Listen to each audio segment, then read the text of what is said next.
At 07:45 a.m. on February 21st, 1945, Electrician's mate second class Joseph Kissel crouched inside the hull of an M4A3 Sherman tank as it rolled toward a Japanese pillbox on Iwo Jima, his hands gripping controls he had personally wired 3 months earlier at Schofield Barracks.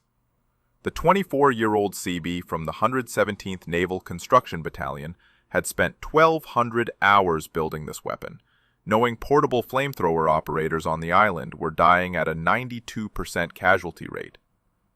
200 yards ahead, a reinforced concrete bunker concealed in volcanic rock held a Japanese Type 92 heavy machine gun that had already killed 11 Marines that morning. The mathematics of death on Iwo Jima were brutal. Every portable flamethrower operator carried 100 pounds of equipment with only 7 seconds of fuel. Japanese snipers identified them instantly by the twin tanks on their backs. They died before reaching their targets. The 19th of February had been D-Day. 70,000 Marines landed on black volcanic beaches. 22,000 Japanese defenders waited in 11 miles of tunnels, 750 fortifications, and countless caves. Naval bombardment had done nothing. Artillery bounced off reinforced positions. Small arms fire was useless against steel doors and concrete 3 feet thick. The Marine Corps needed a solution that could reach fortified positions without exposing men to sniper fire. At Schofield Barracks in Hawaii, Colonel Unmacht of the Chemical Warfare Service assembled a top-secret composite unit in May 1944. 25 Seabees from the 117th Construction Battalion joined Army chemical specialists and Marine tank crews. Their mission was clear: take portable flamethrowers that killed their operators and mount them on tanks. The first attempts failed. Army engineers had created Satan tanks using M3 Stuarts with Canadian Ronson flamethrowers, but these light tanks had limited armor and short range. For Iwo Jima, Unmacht's team located 8 M4A3 Sherman medium tanks. The Seabees, led by machinist mate first class A.A. Rika and Kissel, worked to combine 3 different flame systems. They designed the Seabee H1. Installing a Seabee H1 required 150 pounds of welding rod and 1,100 electrical connections. Each tank cost $25,000. The system operated at 300 pounds per square inch, sending flame 400 feet with 270 degrees of traverse. Kissel wired every circuit. He tested every connection. He knew if one wire failed, Marines would die. By November 1944, the 8 tanks were ready. The Marine Corps called them Mark I's. Army documents labeled them POA-CWS H1. The official designation was M4A3R5. Marines who saw them in action had a simpler name: Zippos. The tanks loaded onto transports in early February. Kissel and shipfitter First Class J.T. Patterson were ordered to accompany them to provide technical support. That meant Hawaii to Iwo Jima. That meant maintenance under fire. Kissel understood what he had built. He also understood no one knew these machines better than their creators. If something broke during battle, Marines would die waiting for repairs.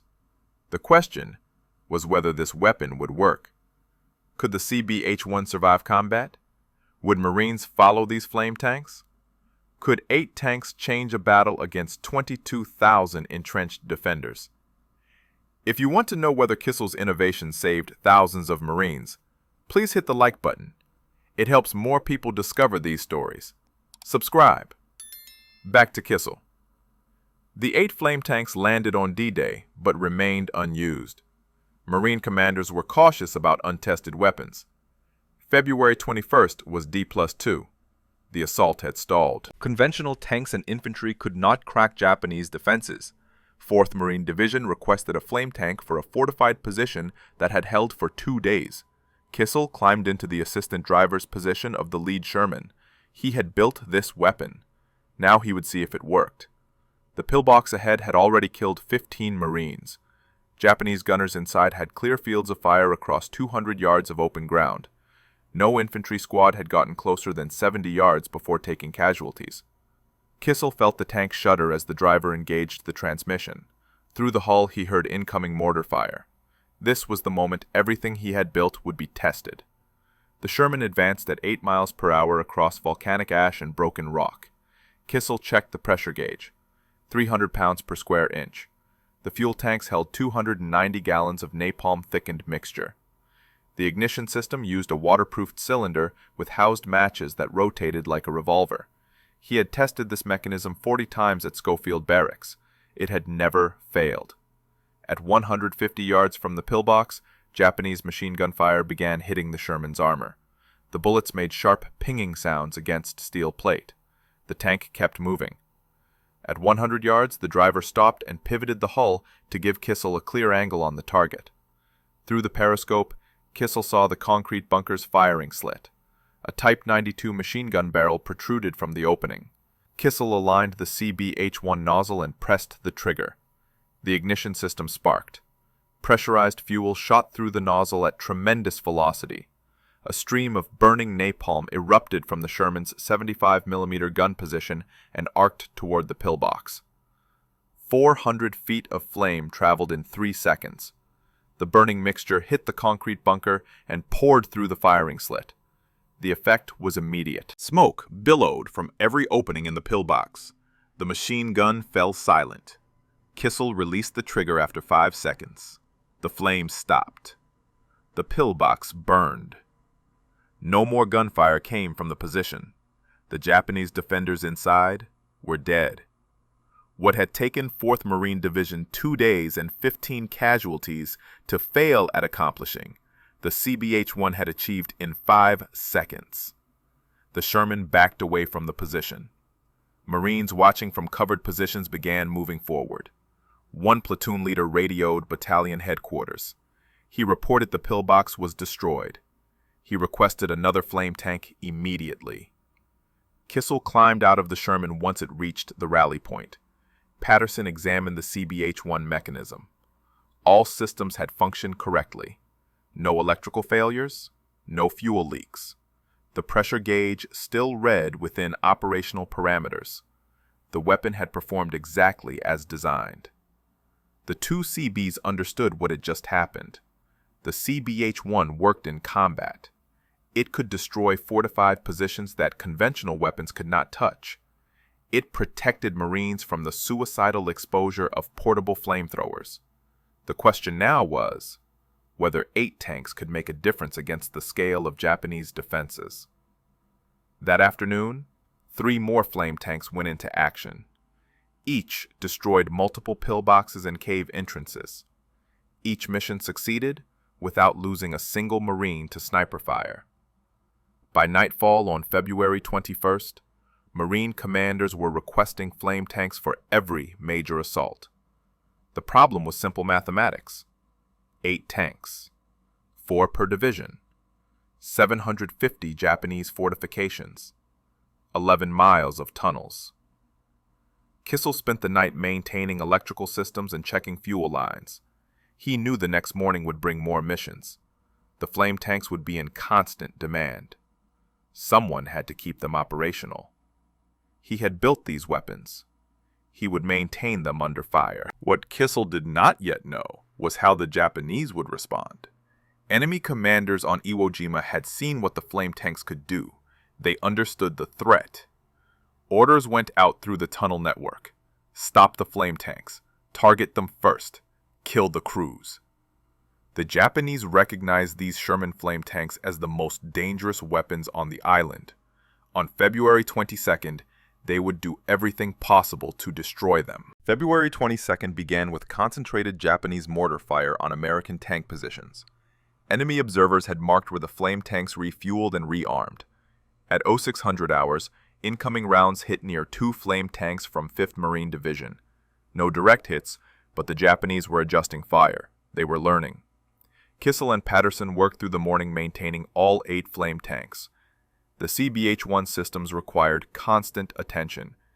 Electrical connections vibrated loose from the Sherman's movement across rough terrain.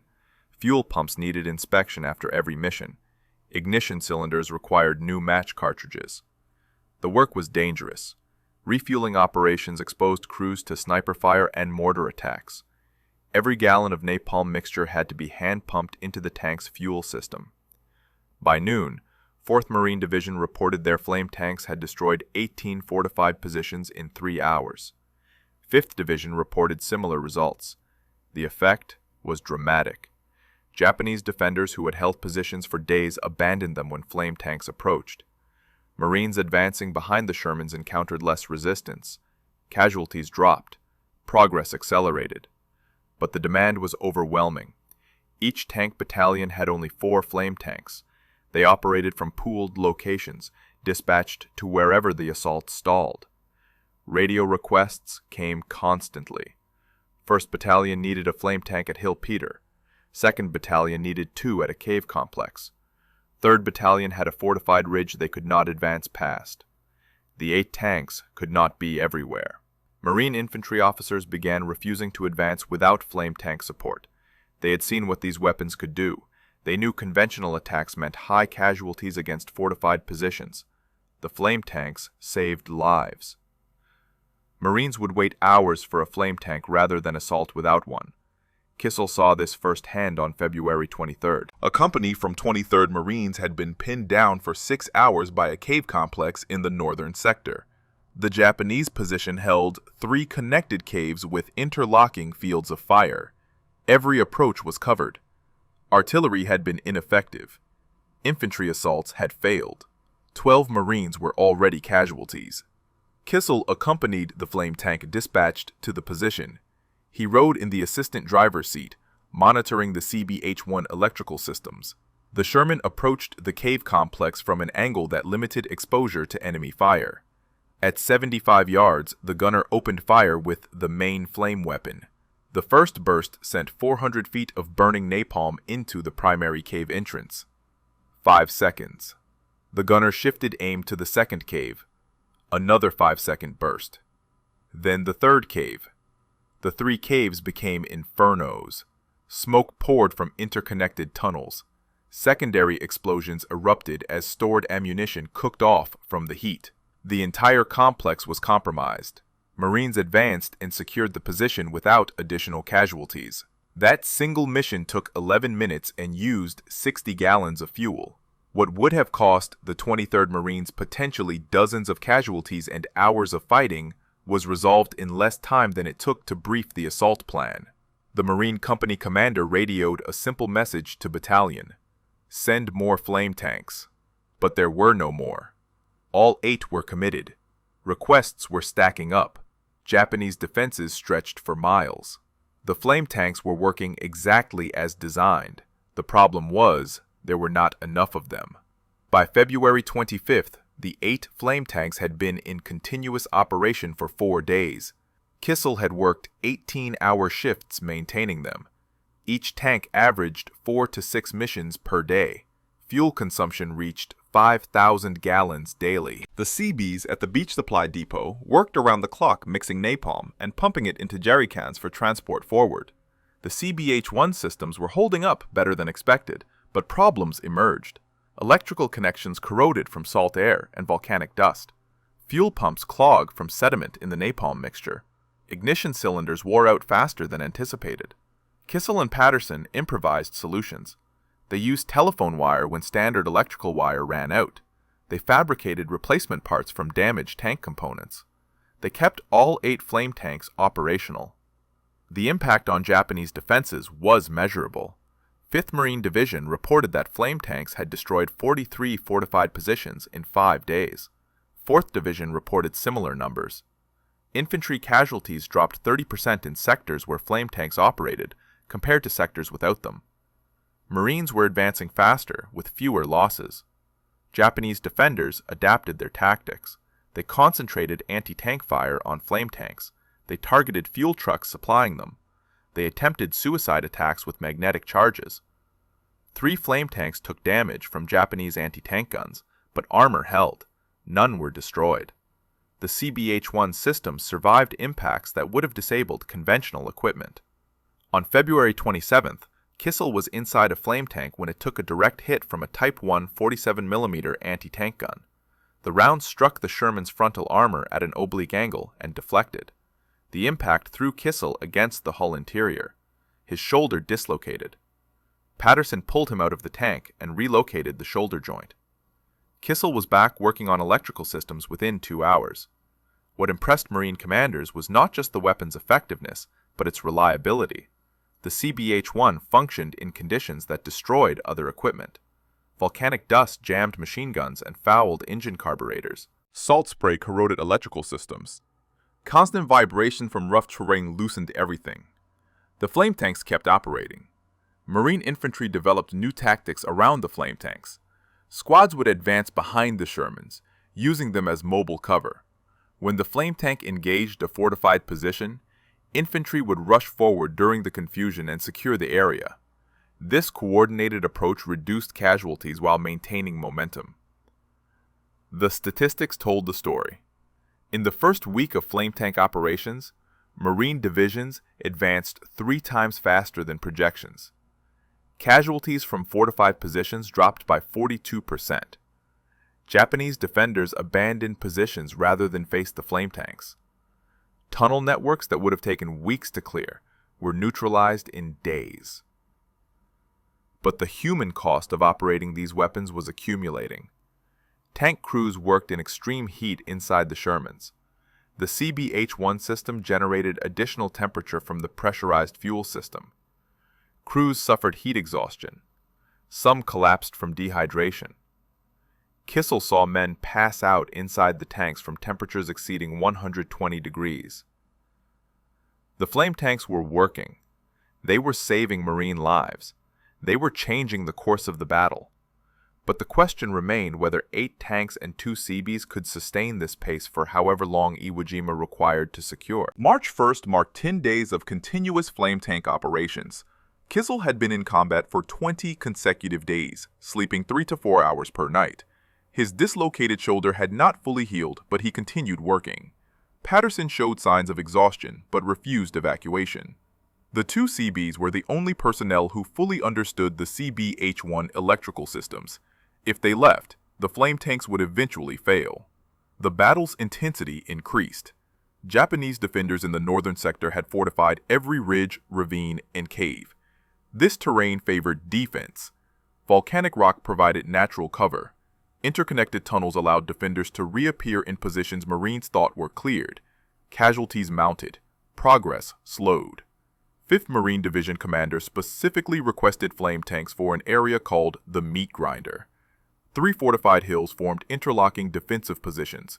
Hill 362, Turkey Knob, the amphitheater. Japanese defenders had held this sector for 9 days. Conventional attacks had failed. The division had lost over 800 Marines trying to take these positions. 4 flame tanks were assigned to support the assault on Hill 362. Kissel accompanied the lead tank. He had worked on this particular Sherman for 3 straight days, replacing corroded wiring and rebuilding the fuel pump. The electrical systems were functioning at peak efficiency. The tanks approached Hill 362 at 0800 hours on March 3rd. Japanese anti-tank fire was immediate and accurate. 1 Sherman took 3 hits on the turret, but armor held. The flame tanks continued advancing. At 100 yards from the first fortified position, all 4 opened fire simultaneously. 1,600 feet of flame engulfed the hillside. Cave entrances became infernos. Pillboxes burned. Japanese defenders attempting to evacuate through tunnel exits were caught in secondary fires. The assault lasted 12 minutes. When the flames stopped, Marines advanced and secured Hill 362 with minimal resistance. What had cost 800 casualties over 9 days was resolved in 12 minutes. Turkey Knob fell the same day using identical tactics. The amphitheater required 2 days, but flame tanks were decisive in both assaults. By March 5th, the Meat Grinder was secured. 5th Marine Division credited flame tanks with saving an estimated 500 Marine lives in that sector alone. The success brought increased demand. 3rd Marine Division, which had arrived as reinforcements, requested flame tanks for operations in the northern sector. But the 8 original tanks were reaching mechanical limits. Two had damaged fuel pumps that Patterson was struggling to repair with improvised parts. One had electrical failures that Kissel traced to corroded connections he could not fully replace. The tanks were operating at 75% capacity. Marine Corps leadership recognized the problem. A message went to Schofield Barracks requesting additional flame tanks and trained personnel, but Schofield was 4,000 miles away. Manufacturing and shipping would take weeks. The battle on Iwo Jima would not wait. Kissel understood the mathematics. 8 tanks, reduced capacity, increased demand. Northern sector still held thousands of Japanese defenders in fortified positions. The flame tanks had proven their worth. The question was whether they could sustain operations long enough to finish the battle. On March 7th, Japanese forces launched a rare counterattack in the northern sector. The flame tanks would face their most severe test. The Japanese counterattack began at 0200 hours on March 7th. 300 defenders emerged from tunnel networks in the northern sector and hit Marine positions near Kitano Point. The assault was coordinated and violent. Marines called for immediate support. 2 flame tanks were dispatched in darkness. Night operations were dangerous for tanks. Limited visibility, difficult terrain. Japanese infantry could approach unseen with magnetic charges or satchel explosives. But Marine commanders considered the risk acceptable, given the flame tank's effectiveness. Kissel accompanied one of the tanks. He positioned himself in the assistant driver's seat, monitoring electrical systems by flashlight. The Sherman moved slowly through the darkness, guided by radio directions from forward observers. At 300 yards from the Marine lines, Japanese troops attacked the tank directly. Small arms fire hit the hull from multiple directions. Something heavy struck the turret, probably a satchel charge that failed to detonate. The driver kept moving forward. Kissel checked the CBH-1 pressure gauge. Still operational. The ignition system was functioning. At 150 yards from concentrated Japanese positions, the gunner fired. Flame illuminated the night. 400 feet of burning napalm swept across the hillside where Japanese troops had assembled. The effect was catastrophic for the attackers. Defenders caught in the open had no cover from the flame. The counterattack collapsed within minutes. The second flame tank arrived and finished securing the sector. By dawn on March 8th, the counterattack was defeated. Marines counted 187 Japanese dead in the sector. Marine casualties were 23, far lower than expected for a night engagement of that scale. The flame tanks had stopped a major assault that could have pushed Marine lines back significantly. But the overnight mission revealed serious problems. One flame tank's electrical system had multiple failures during the engagement. Kissel spent 6 hours tracing corroded connections and replacing damaged wiring. The second tank's fuel pump was failing completely. Patterson worked through the day attempting repairs with parts scavenged from damaged conventional Shermans. By evening, only 6 of the 8 flame tanks were operational. March 10th brought additional challenges. 5th Marine Division reported their flame tanks were consuming 10,000 gallons of fuel daily. The beach supply depot was struggling to produce enough napalm mixture. Fuel shortages forced rationing. Each tank was limited to 3 missions per day instead of 6. Effectiveness decreased proportionally. Kissel's physical condition deteriorated. 26 days of combat operations. Minimal sleep, poor nutrition. The dislocated shoulder caused constant pain. Patterson developed severe dehydration and heat exhaustion. A Navy corpsman ordered him to rest for 24 hours. That left Kissel as the only Seabee maintaining all operational flame tanks. He worked alone on March 11th, moving between tanks, repairing electrical systems, checking fuel lines, replacing ignition cylinders. His hands bled from cuts caused by sharp metal edges inside the cramped tank interiors. His uniform was soaked with sweat, fuel, and hydraulic fluid. He kept working.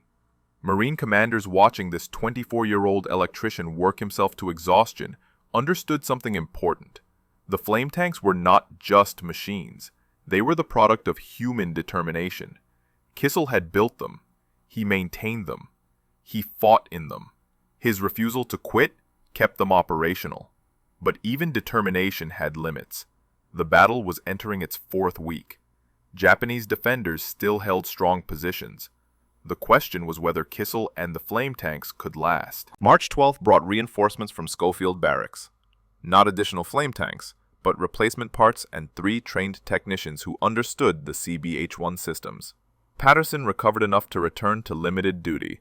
Kissel finally had support. The operational tempo could be sustained. The final 2 weeks of the battle tested everything. Japanese defenders in the northern sector fought from prepared positions with no intention of surrender. Every cave required clearing. Every tunnel needed sealing. Every pillbox had to be destroyed. The flame tanks worked continuously. By March 20th, the 8 flame tanks had been in operation for 28 days. They had conducted over 240 missions. They had destroyed an estimated 370 fortified positions. They had consumed over 140,000 gallons of napalm fuel. Not one flame tank had been lost to enemy action. Not one crew had been killed while operating them. The comparison to portable flamethrowers was stark. Marine units using portable M22 flamethrowers suffered 92% casualties in one battalion. Flame tank crews suffered 12% casualties, mostly from shrapnel and concussion injuries. The difference was armor protection. The difference was Kissel's design. March 26, 1945, 36 days after the landing, Admiral Chester Nimitz declared Iwo Jima secure. Japanese resistance had collapsed. The surviving defenders retreated into caves, where they would eventually die or surrender. The Marine Corps had paid a terrible price. 6,821 killed, 19,217 wounded, over 26,000 casualties. More American casualties than Japanese for the only time in the Pacific War. But Marine commanders agreed on one point.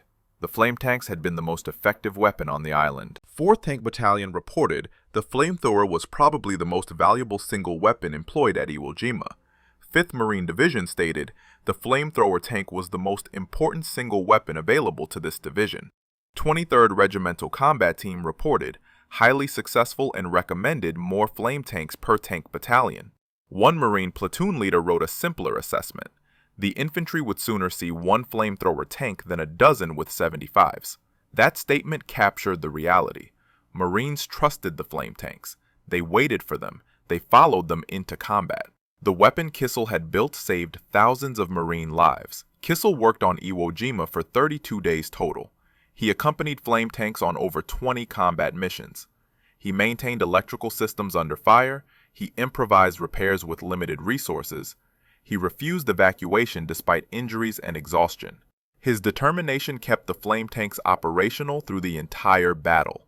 The 8 flame tank crews received Presidential Unit citations with their respective tank battalions. Patterson received a Navy commendation for his technical work. Kissel received similar recognition. But the real recognition came from the Marines who fought behind those flame tanks and survived because of them. The question after Iwo Jima was whether the flame tanks would continue, whether the Marine Corps would adopt them permanently, whether Kissel's innovation would become standard doctrine or remain an isolated experiment. The answer would define how the military approached fortified positions for decades. The Marine Corps did not hesitate. Immediately after Iwo Jima, flame tanks became standard equipment for Pacific operations. For the invasion of Okinawa on April 1, 1945, the entire 713th Tank Battalion converted to flame, 54 tanks, all using systems based on Kissel's Seabee H1 design. The Seabees at Schofield Barracks supervised the conversion, training 3 officers and 60 enlisted men from the battalion. Okinawa proved the concept definitively. The flame tanks operated for 82 days. They consumed 200,000 gallons of napalm fuel. Army commanders stated the tanks had a psychological presence on the battlefield. United States troops preferred to follow them over standard armor for the fear they put in the enemy. Japanese defenders abandoned positions when flame tanks appeared. The weapon Kissel built at Schofield Barracks in late 1944 became the standard American approach to fortified positions. The impact extended beyond World War II. Flame tanks using Seabee H1-derived systems saw action in Korea from 1950 to 1953. They remained in service until 1955, when superior models finally replaced them. For 11 years, Kissel's design was the primary flame tank in American service.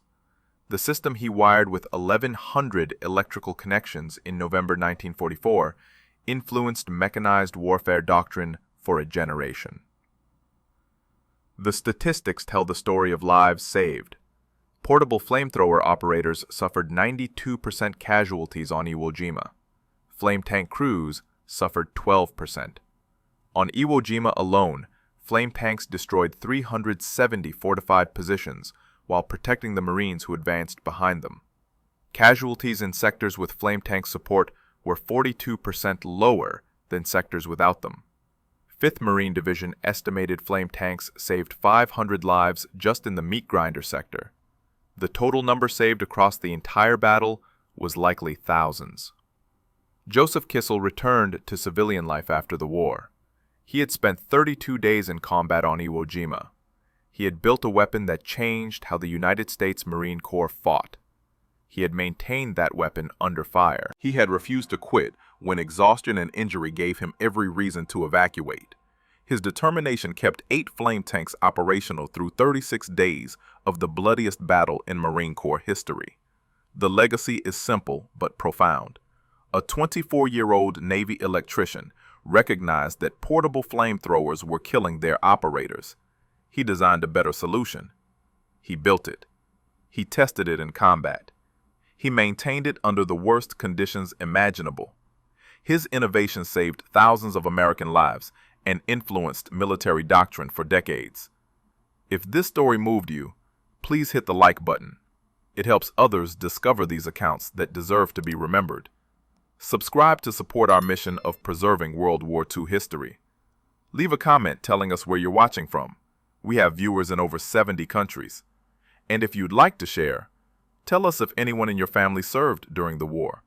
Whether in the Pacific, Europe, or on the home front, their service connects us all to this history. Thank you for learning about Electrician's mate 2nd Class Joseph Kissel and the weapon that changed Iwo Jima. Until the next story, remember those who serve.